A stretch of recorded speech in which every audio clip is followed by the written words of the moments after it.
Hirap na sa kanyang sitwasyon ng 17 anyos na si Ira Mela Manilao. Hindi na kasi siya makakilos sa laki ng kanyang kaliwang hita. Kwento ng kanyang ina, napansin nila na may tumubong bukol sa hita ng anak noong 2018. Gumaling din daw ito matapos nilang dalhin sa albularyo. Pero Pebrero ngayong taon, nang biglang lumobo na ang hita ni Ira. Kayang gawin is ang makalakad po, makaupo. Saka, lagi na po ako nakahiga. Alas po akong nakalakad noong pong February. Makikita mo na ganyan siya. Namimilipit siya sa sakit. Halos hindi ako makatulog sa pag-iisip sa kanya. Kasi nakikita ko siyang nahihirapan. Hindi po madali para sa isang magulang na ganyan nangyayari sa anak. Ang sakit ni Ira ay osteosarcoma o bone cancer. Kwento ng ina ni Ira, 2 ospital na ang kanilang pinuntahan. Ang tanging magagawa lang daw ay putulin ang hita ni Ira para hindi na kumalat pa ang cancer sa kanyang katawan. Ayaw niya magpaputol. Siguro hindi niya matanggap, pero basta ayaw niya. Kahit anong pilit namin sa kanya na sundin na lang yung sabi ng doktor, pero ayaw niya talaga. Sabi niya, magdasal na lang daw. Inalang daw kami ng milagro galing sa Diyos. Ang vlogger na si Jess, nakalikom ng halagang 80,000 pesos para sana sa pagpapaopera. Yun nga lang, sadyang ayaw daw talagang pumayag ng dalaga dahil nahatakot. Ayon kay Dr. Robert Ecuenco, isang surgeon, kinakailangan talaga ni Ira sumailalim sa mga lab test, chemotherapy at operation. Dahil kung hindi, patuloy lang nalalaki ang bukol sa kanyang hita. Itong osteosarcoma ay napaka-deadly na type ng cancer, no? Kung hindi nagpapa-opera ang pasyente, usually yun ang kinahahantungan talaga, no? Talagang talo ang pasyente, kumbaga. May mga chemotherapy na ginagawa, either pinapaliit mo na yung bukol bago operahan, no? O kaya inooperahan tapos magki-chemotherapy. Ang mag-ina kumakatok po sa inyong mga puso para sa mga pangangailangan ni Ira. Kahit pangkain lang po namin dito, kasi ang ginawa po namin ngayon is healing na lang po, yung kami prayer, pabigyan siya ng milagro galing sa Diyos. Dito kami ngayon sa Maragusan. Sana po matulungan niyo po kami. God bless po. Ako po si Mobile Journeyera Pascual na nagpapaalala na ang bawat may karamdaman ay kailangan din ng kalinga.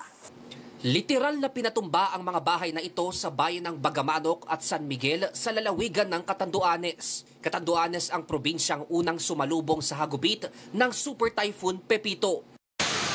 Sa video nga na ito ng Bagamonok at San Miguel LGU, kita ang pagsasayawan ng mga puno sa lakas ng hampas ng hangin. Umaga pa lang ng November 16, malalaking alon na ang humambalos sa baybayin ng Virac. Kinagabihan, naglandfall na ang bagyo sa bayan ng Panganiban. November 17 naman ang hapon nang tumama ang mata nito sa Dipakulaw, Aurora. Pero sa buong probinsya, ramdam na ramdam ang hagupit nito. Isinara naman ang bahagi ng Cannon Road sa Tuba, Benguet nitong Lunes ng umaga matapos ang pagguho ng lupa at mga tipak ng bato. Dinaanan din kasi ng bagyong Pepito ang Cordillera Administrative Region. Sa ulat ng NDRRMC, aabot na sa mahigit 800,000 individual ang naapektuhan ng bagyo, habang kinumpirma ni Pangulong Bongbong Marcos na mayroong nasawi. Well, we've been monitoring Pepito all night.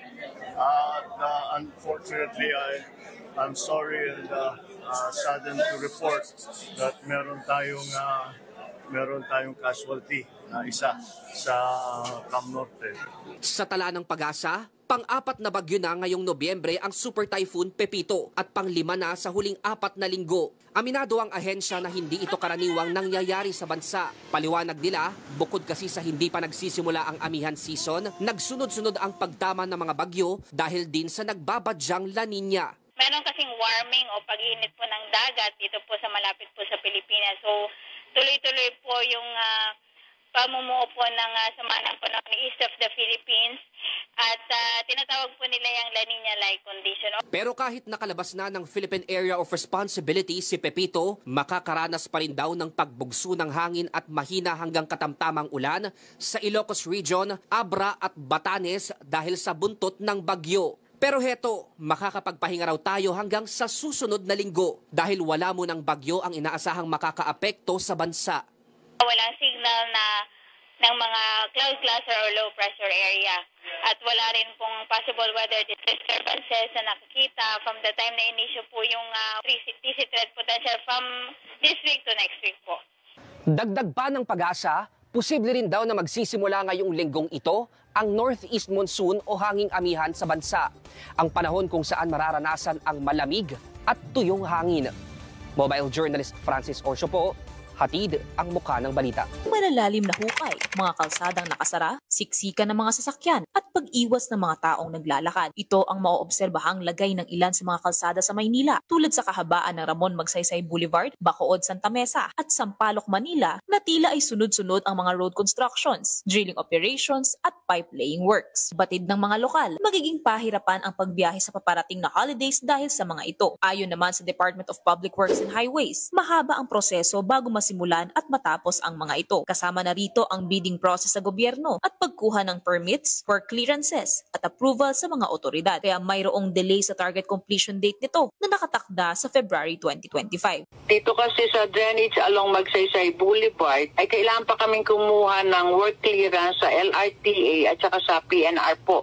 Kasi medyo maapektuhan yung linya ng PNR natin. Kaya po may mga delay po kasi nung nabigyan po kami ng clearance ay halos September na po ng 2024. Isa rin sa kailangan nilang bigyang konsiderasyon ay ang mga utilities na maaari ring maapektuhan sa kanilang mga proyekto. Tulad ng mga pipelines ng ating mga water utilities, yung mga telco natin na kailangan po munang maayos pang ating mga proyekto. Yung General Appropriations Act ay usually na-approve yan ng December. Sa ngayon ay mayroong halos 1,700 na proyekto sa buong NCR ang DPWH. Habol nilang makumpleto ang mga ongoing projects according sa timeline nila, lalo pat magpapatupad na ang MMDA ng temporary suspension ng mga excavation activities mula ngayong November 18 hanggang sa hating gabi ng Kapaskuhan. Humihingi naman ng paumanhin ang Maynila sa abala ng kanilang mga proyekto sa mga makikitang hukay sa Maynila. Isa na rito ang pipe laying projects na makikita sa Earnshaw Street, Sampaloc, Manila na bahagi ng kanilang wastewater management program na nagsimula nitong Abril at original daw na nakatakdang matapos by August 2024. Ngunit dahil daw sa pag-prioritize sa drainage project ng DPWH, pangangailangan maghukay ng mas malalim at pag-iwas na makatama sa ibang telco lines at water pipes ay nausog ang completion date nito sa April 2025.